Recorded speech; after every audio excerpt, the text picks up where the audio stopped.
नमस्कार। सनातन का मतलब होता है शाश्वत, समय से परे, और धर्म का मतलब होता है नियम। अर्थात सनातन धर्म का तात्पर्य जीवन को चलाने वाले शाश्वत नियम से है। हमारा जीवन प्रत्यक्ष और अप्रत्यक्ष रूप से प्राकृतिक से जुड़ा है और यही वो शाश्वत नियम है जो कि हमें प्राकृतिक से तालमेल बनाना सिखाते हैं, जो कि अन्य किसी धर्म में नहीं है। इसीलिए हम सनातन को विज्ञान पर आधारित धर्म कहते हैं।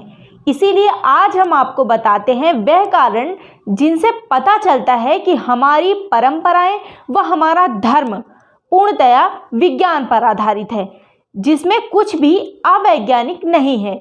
सर्वप्रथम हम बात करते हैं जनेऊ धारण की।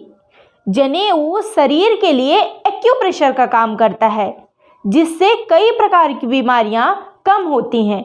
लघु शंका के समय जनेऊ को कान पर लगा लिया जाता है, जिससे लीवर और मूत्र संबंधी रोग विकार दूर होते हैं।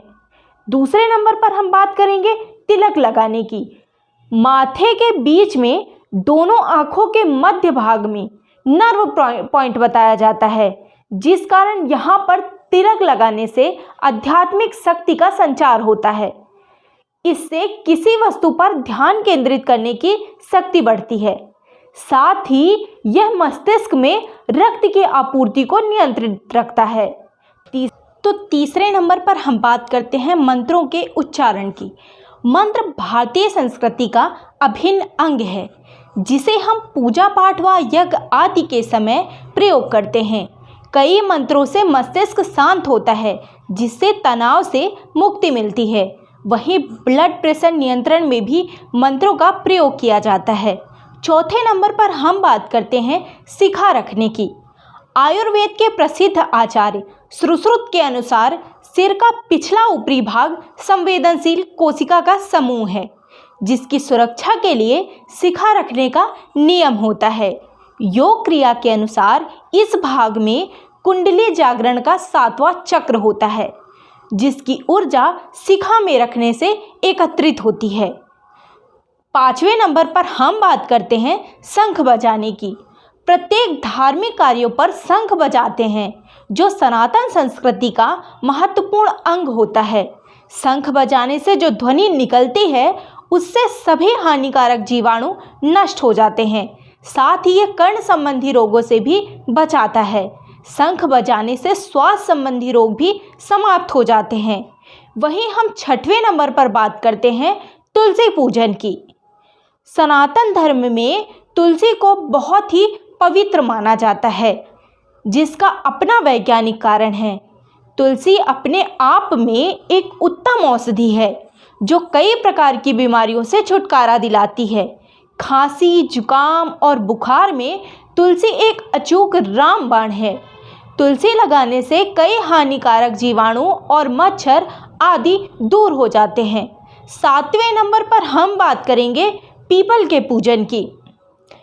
वैज्ञानिक प्रयोगों से सिद्ध हो चुका है कि पूरी पृथ्वी पर एकमात्र पीपल का पेड़ ही 24 घंटे ऑक्सीजन छोड़ता है, जिस कारण से पीपल का महत्व और भी बढ़ जाता है। इसीलिए आज भी पीपल को सींचकर उसकी परिक्रमा की जाती है।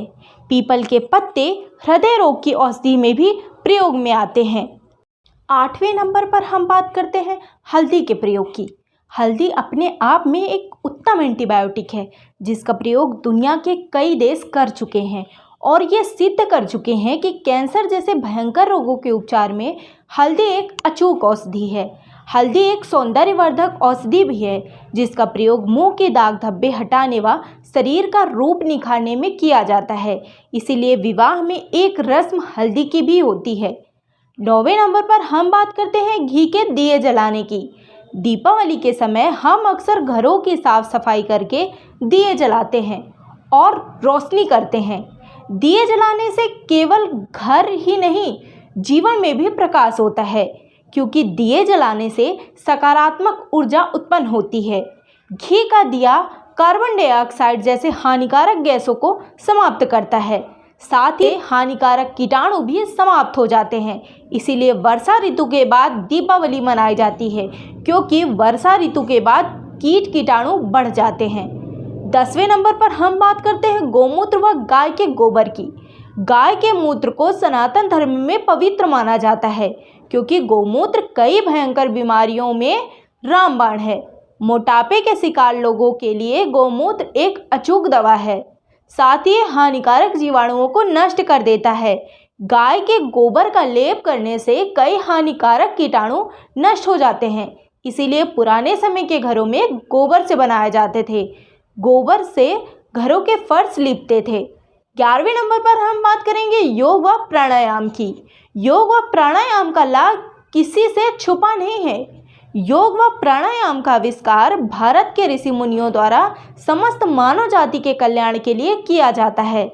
योग से स्ट्रेस व हाइपरटेंशन से मुक्ति मिलती है।